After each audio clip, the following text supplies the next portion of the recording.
패션은 취향이지만 어떤 것들은 꺼려집니다. 누군가는 화려한 걸 좋아하고 또 다른 누군가는 화려한 로고를 싫어하죠. 여러분이 후자에 속한다면 오늘 소개할 미국 출신의 패션 브랜드 더로우를 눈여겨봐야 할 것 같습니다.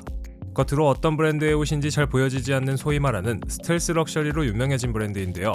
미니멀하고 절제된 요소들을 곳곳에 배치해 고급 소재로 마무리한 더로우의 숨은 역사와 재미있는 사실들은 무엇이 있을까요? 패션에 관심이 많지 않다면 일반적으로 패션 브랜드의 창립자가 누구인지 우리가 알기엔 쉽지 않습니다. 그들은 브랜드에 뒤에서 조용히 일하는 경우가 많기 때문이죠. 하지만 더로우의 창립자는 우리에게도 매우 익숙합니다. 바로 미국의 배우였던 올슨 자매인데요. 이게 누군지 모르겠다고요? 어벤져스에서 스칼렛 위치로 나온 엘리자베스 올슨의 쌍둥이 언니들입니다. 2006년 쌍둥이 자매가 창립한 브랜드는 이제 MZ세대의 에르메스라고 불리죠. 원래 더로우는 티셔츠를 만들기 위해 창립된 브랜드였습니다.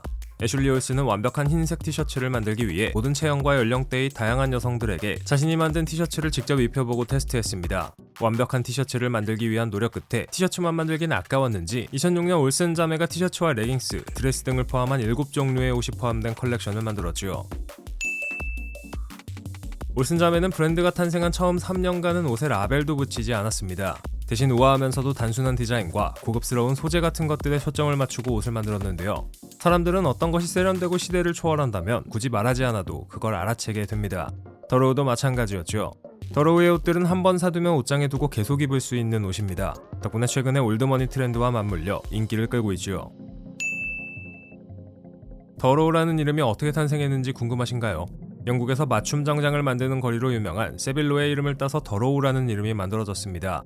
세빌로에서 만들어지는 멋진 정장처럼 사람들의 몸에 맞는 옷을 만들겠다는 의지가 담긴 게 아닐까 싶네요. 더로우의 옷들은 비쌉니다. 니트 하나에 100만원이 가뿐히 넘고 남성용 재킷 하나에 400만원이 넘으니 절대 합리적인 가격이라고는 말할 수 없죠. 이렇게 가격이 비싼 건 물론 옷에 뭔가를 많이 했기 때문일 겁니다. 더로우의 옷들이 비싼 건 뛰어난 장인 정신과 고급 소재, 꼼꼼한 디테일 덕분이죠. 더로우의 모든 옷들은 최고의 소재를 사용하여 숙련된 이탈리아의 장인들에 의해 꼼꼼하게 제작되고 오랜 기간 동안 두고두고 쓸 수 있는 의류와 액세서리가 탄생합니다. 디자인도 튀거나 요란하지 않고 조용한 디자인이기 때문에 모든 연령대의 사람들이 입을 수 있다는 것도 장점이죠. 창립 이후 승승장구하며 인기를 얻어왔지만 더로우에게도 위기는 있었습니다. 바로 2020년 등장한 코로나였죠. 전염병이 지속된 덕분에 미국의 패션 및 유통산업은 급속도로 추락했습니다. 고급 백화점 체인이었던 바니스가 파산했고 수많은 패션 브랜드들이 수익성 악화 때문에 매장을 닫았죠. 물론 더로우도 이 시기 위기를 맞았지만 계속 브랜드를 유지할 수 있었습니다. 트렌드에서 벗어나고 좋은 옷을 만들고 다른 브랜드에서는 볼 수 없는 더로우만의 옷을 만들었던 겁니다. 덕분에 더로우는 코로나가 끝난 뒤 조용한 럭셔리 열풍에 힘입어 인기를 얻기 시작했습니다. 보통 고급스러운 패션하면 사람들은 화려한 로고가 박힌 명품 브랜드를 생각하죠. 뭔가를 드러내야만 사람들은 부유해 보일 것이라고 믿습니다.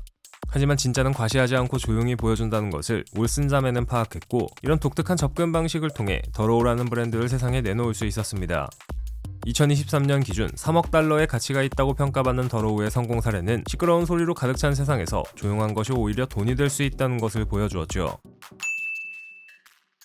마케팅에서도 더로우는 화려한 건 피합니다. 물론 인스타그램 계정은 있지만 일반적인 패션 기업들이 사용하는 전통적인 광고는 하지 않죠. 자사의 옷을 사라고 소비자에게 강요하는 대신 올슨 자매의 유명세를 이용해 인터뷰를 했고 이를 통해 더로우라는 브랜드를 알렸습니다. 전통적인 광고는 없었지만 더로우는 특유의 마케팅 방식으로 패션계의 유명인과 인플루언서들로부터 지지를 얻을 수 있었는데요. 물론 이는 제품의 디자인과 품질이 매우 좋았기 때문에 가능했던 일이었죠.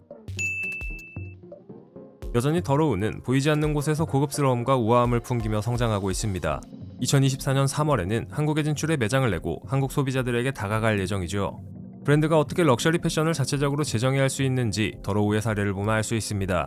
물론 퀄리티가 있기 때문에 가격은 비싸지만 더로우는 럭셔리 패션이 항상 뭔가 화려하게 보여줘야만 성공할 수 있다는 기존의 전례를 깨버렸습니다. 과연 앞으로 더로우는 어떤 길을 걷게 될까요? 그 미래가 기대되는 순간입니다.